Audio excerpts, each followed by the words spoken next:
Hello everyone, welcome to Fix Zone. Today we will be discussing how to block websites in Safari on your Mac. Maybe you want to improve your focus, limit distractions, or protect your children from inappropriate content.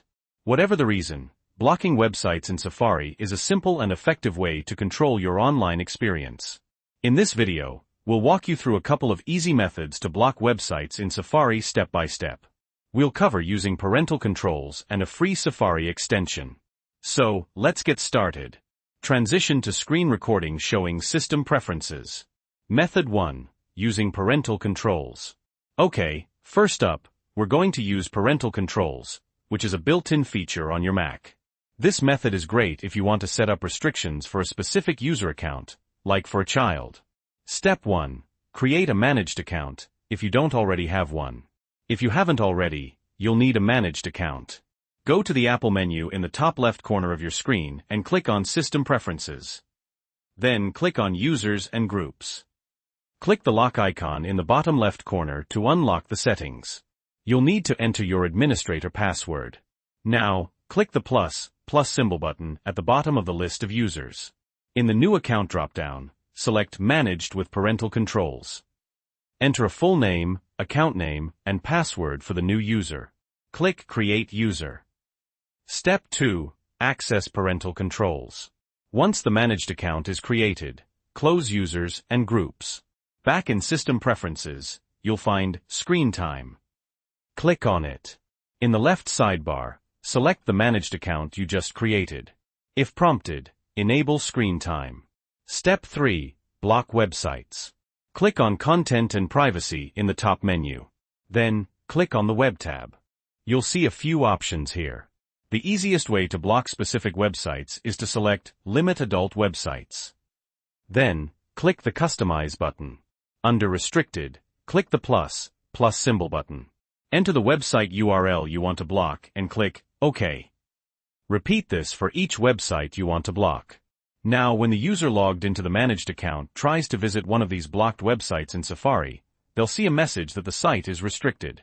Transition back to Talking Head. Method 2. Using a Safari extension.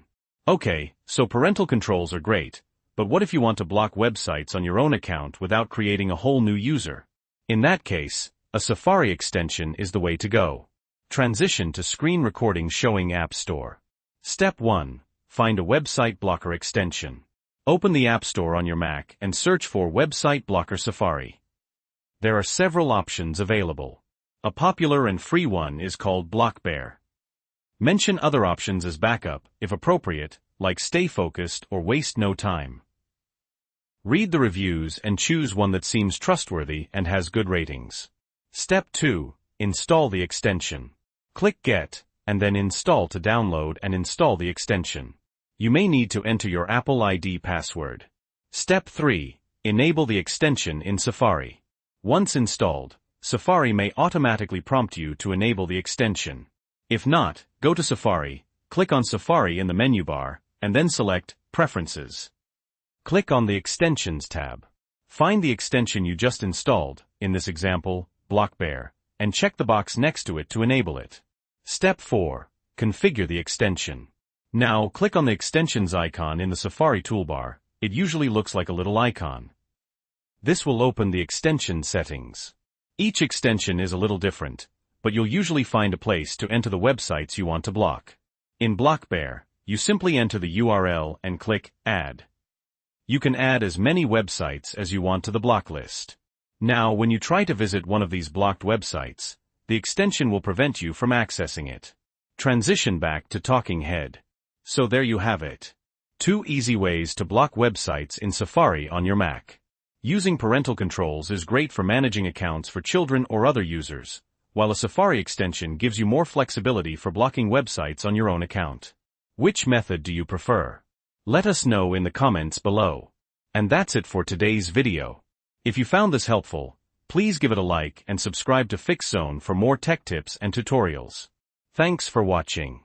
And until next time, stay fixed.